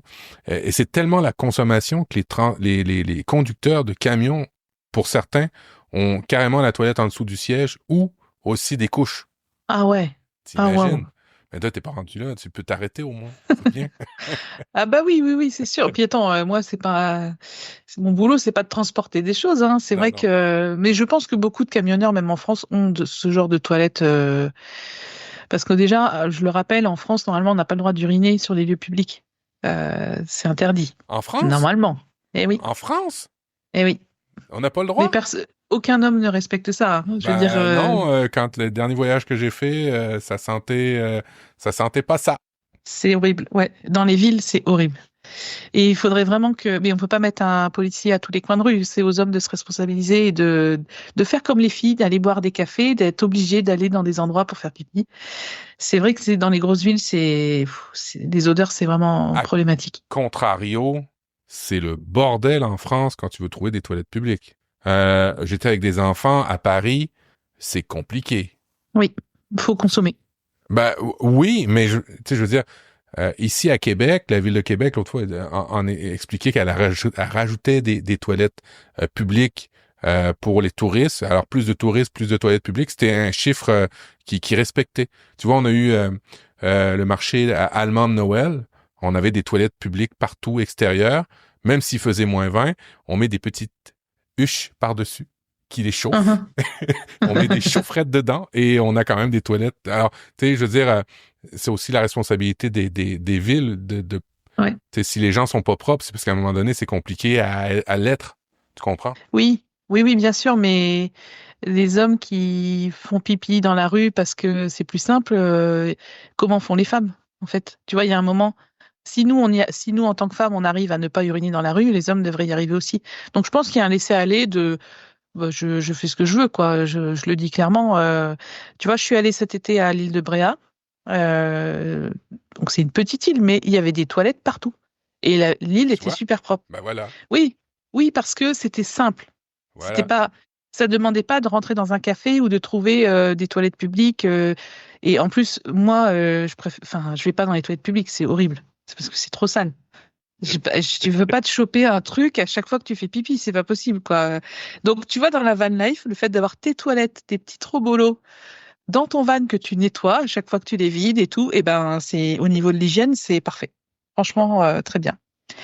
Il y a une application dont je voulais parler Hmm. qui est gratuite, qui s'appelle Park4Night, qui vous permet de trouver partout en France et en Europe des aires de stationnement pour dormir. Alors, je sais qu'il y a beaucoup de vanlifers qui prônent vraiment dormir n'importe où dans la nature et tout. Ouais. Moi, étant seule pour ce voyage et c'était mon premier voyage, j'ai préféré quand même trouver des endroits pour dormir où il y avait d'autres vanlifers, d'autres vannes ou d'autres camping-cars. Et je trouvais ça sécurisant et bien souvent c'est gratuit. Donc il y a plein, en fait, sur ta carte, tu as plein de petits pictos et tu vas avoir toutes les aires de camping-car payants, gratuits. Moi j'ai fait que du gratuit en Espagne et j'ai toujours trouvé des endroits. Enfin, les villages c'est important pour eux parce qu'en fait ça amène des gens qui vont aller dans les petits commerces faire des achats. Donc c'est vraiment bien qu'il y ait des stations d'accueil pour les voyageurs et il y en a partout. Franchement, même en France. Il y en a partout et chaque village, on va dire, a sa petite station de camping-car avec de l'eau potable, avec des toilettes ou même parfois des douches. Ah, c'est chouette. Donc c'est vraiment chouette et ça se développe de plus en plus parce qu'ils voient bien qu'il y a de plus en plus de voyageurs en van ou en camping-car ou en fourgon, quoi. Alors, l'application, elle est gratuite. Est-ce que Oui. il y a pas de notion, c'est juste pour trouver, il y a pas de notion de réserver ou des trucs comme ça, là? Alors non, mais tu as toutes les coordonnées. Par exemple, si c'est quelque chose de payant, tu as les coordonnées, donc tu peux appeler en disant je veux réserver une place si c'est Ah, OK. Parce que parfois, en fait, tu as des aires de camping-car de la commune et parfois, c'est des trucs privés. Donc, faut que tu vois en fonction de ce que tu veux. Par Fortnite, je crois qu'il y a un achat à l'année qui doit être à 3 euros Ah, c'est pas et cher. qui te donne accès à tout ce qui est disponible. Sinon, je crois que c'est un peu limité. Donc, moi, quand j'ai vu ça, 3 euros à l'année, je l'ai pris sans poser problème. Tu as les avis des utilisateurs, donc ça, c'est bien. Parce que parfois on te dit ouais, aire de stationnement au bord d'une rivière, oui mais n'y allez pas en automne parce que ça déborde. Enfin, il faut faire gaffe aussi à ça. C'est-à-dire que dormir n'importe où dans la nature, ça peut être dangereux. Et d'ailleurs, tu vois, à peine une semaine après que je sois rentrée, il y a eu les grosses inondations à Valence. Il y a eu 300 morts et tout, ça a été très très grave quoi. Et j'aurais pu enfin, je me suis dit, bah, quelques jours près, en fait, j'étais pas loin. Et donc, c'est flippant. Faut quand même, comme on disait au début de l'épisode, la nature, elle nous réserve des surprises. Donc, il faut. Moi, je suis partisane de prendre le moins de risques possible quand je voyage, que ce soit pour ma sécurité, parce que je voyage seule et que je suis une femme et que, bah, je suis pas une flippée je suis pas une flippée, mais tu vois, je me dis, je préfère être entourée d'autres gens. Quand tu dors dehors, moi, c'est sécurisant, je préfère. Mais c'est Oh, pas trop dans l'esprit van life, genre on est libre, on fait ce qu'on veut et on supporte pas les camping-caristes, quoi. Mais je m'en fous. Enfin, c'est pas ça qui est important pour moi. Et tu parlais de ton iPhone. Est-ce que t'arrives, parce que l'avantage aussi du iPhone, c'est que oui, ça fait ta carte, ça fait ton contenu, ça fait plein de trucs, mais pour payer, c'est aussi un mot. Tu sais, moi, en tout cas, moi, je trouvais qu'aux États-Unis, c'était un avantage incroyable de pouvoir payer avec le iPhone. Tu te soucies pas de ta carte de crédit, de sa sécurité ou quoi que ce soit. Paf, tu tapes ton iPhone et puis tu payes. Est-ce que tu l'as utilisé beaucoup en Espagne? Est-ce que c'est assez répandu, le tap to pay? oui, l'Apple Pay, c'est très répandu. Comme le paiement sans contact, en fait, c'est comme en France. Alors, il faut savoir qu'en Espagne, depuis 2 ans, je crois, toutes les routes et autoroutes sont devenues gratuites. Oh. Donc, je n'ai rien payé. En fait, ils ont changé de gouvernement et ils ont un gouvernement un peu plus, enfin, qui pense un peu plus aux dépenses des Espagnols. Donc, très bien. Et je crois que j'ai dû payer une fois un passage, mais genre c'était 2 euros. Enfin, c'était rien du tout. Mais sinon, c'était dans la région je sais plus. Il y a une région où je suis passée, parce qu'en fait, l'Espagne, c'est quand même, c'est un peu comme les États-Unis, c'est-à-dire, tu as le pays et puis chaque région après est gérée Des États, c'est indépendamment. une fédération, ok. Voilà, c'est ça. Mais globalement, toutes les autoroutes et routes sont gratuites. J'ai vraiment, c'est quand j'ai passé la frontière pour rentrer en France que j'ai fait Paf! Sur la aïe, gueule. aïe, aïe, putain, arrêtez comme mon Apple Pay là, ça suffit. Donc oui, Apple Pay, génial pour payer. Euh, Après, quand tu voyages en van, bah tu gardes ton sac avec toi quand même, quand tu le laisses pas dans le véhicule. Donc j'avais Ouais. toujours mon porte-monnaie, mes papiers avec moi. Il y en a qui installent dans leur van, j'ai vu ça beaucoup sur YouTube, qui installent des espèces de petits coffres-forts soudés sur le véhicule. Mm. Ça, Oui, tu peux avoir ça, tu peux avoir des cachettes. La ouais. plupart des, voilà. Parce que toi, Bon, après en général, t'avais ton MacBook quand même, tu te promenais pas avec ton MacBook tous les jours. non, je laissais mon matériel, mais j'ai une alarme sur mon van. Donc, Ah, quand tu le secoues un peu ou que tu essayes de rentrer, ça sonne très fort. ah. Donc, ça, c'est dissuasif. Donc, c'est très bien. Mais non, j'ai pas eu de problème. J'ai pas eu de problème à ce niveau-là, au niveau sécurité ou au niveau. Bon, faut fermer ton van quand tu dors le soir, mais sinon, en journée, les Espagnols, ils sont quand même hyper cool. Je dis pas qu'il y a pas de délinquance là-bas, mais moi, j'ai pas fait les grosses villes. Tu vois, je suis restée quand même dans des endroits où il y avait pas grand monde ou dans des petits villages. Enfin, moi, j'adore vivre, enfin, vraiment être au milieu des Espagnols dans des Ouais. villages où t'entends au loin des gens chanter. Enfin, tu vois, il y a un endroit où je me suis arrêtée, vraiment un petit village. C'était à 900 mètres d'altitude et il faisait un peu frais du coup. Et à 17 heures tous les soirs, j'entendais un groupe d'hommes chanter, vraiment des chants espagnols. Et c'était vraiment agréable en fait d'être vraiment dans la vie des petits villages, quoi. Ben, en fait, moi aussi, j'ai un peu cette réflexion-là. C'est cool d'aller voir les monuments historiques, les coins que tout le monde voit dans un pays, dans un lieu. Mais je trouve qu'il y a rien comme vivre l'expérience de la vie où tu es pour voir, parce que je trouve que c'est ça qui dépayse le plus. Alors, t'as les mœurs, les coutumes, la nourriture, tout ce qui est culturel. T'es beaucoup plus baigné que quand tu t'en vas dans des lieux touristiques où c'est très, très standardisé maintenant. Tu sais, moi, j'ai toujours trouvé ça assez incroyable que je puisse commander exactement le même Starbucks, le même McDo, tout ça Mm. maintenant à Paris. Tu dis, Ouais, merde, vous avez une bah oui, culture, il y a une c'est culture triste. culinaire, pourquoi beaucoup de commerces sont disparus pour avoir des affaires normalisées. Alors c'est pour ça que moi aussi, je suis un peu comme toi, j'essaye à tout le moins d'avoir, si j'ai pas la possibilité d'avoir Du local, quoi. Ouais. Ben, c'est parce que j'ai pas de caravane, j'ai pas de trucs comme ça avec des enfants. Alors j'y vis avec des hôtels, mais j'essaie d'avoir des cuisines pour être dans un endroit où je vais pouvoir aller faire une petite épicerie, d'aller chercher Mm. des trucs pour manger local, plus pour vivre comme les autres dans le fond. Ouais, c'est ça. Vivre. Enfin, moi, quand je voyage en van, là, les quelques voyages que j'ai faits, je suis pas du tout dans le tourisme. Moi, j'aime la nature. Pour moi, voyage en van, c'est la nature, en fait. Et c'est traverser des régions, découvrir des paysages. Et je me souviens, en Espagne, parfois, j'ai roulé 200 km, 300 km sans croiser personne. C'était vraiment des routes au milieu de nulle part, sans habitation. Et c'est tellement vaste comme pays que parfois, en fait, bah ouais, tu dis, mais mince, depuis quand j'ai pas vu quelqu'un là? Où suis-je? Tu sais, Ouais, ouais. c'est totalement dépaysant et très varié aussi comme paysage. Et il y a un dernier truc pour finir sur l'iPhone et enfin, la van life, la tech et l'iPhone, c'est la traduction C'est vrai qu'on peut parce télécharger d'avance les que langues, effectivement. voilà, on peut télécharger d'avance les langues dans l'application Traduire. Et j'ai une petite anecdote à ce sujet-là parce que souvent, on m'avait dit, les aires de stationnement, de camping-car, etc., souvent tu payes en espèces. En fait, tu as le petit gardien.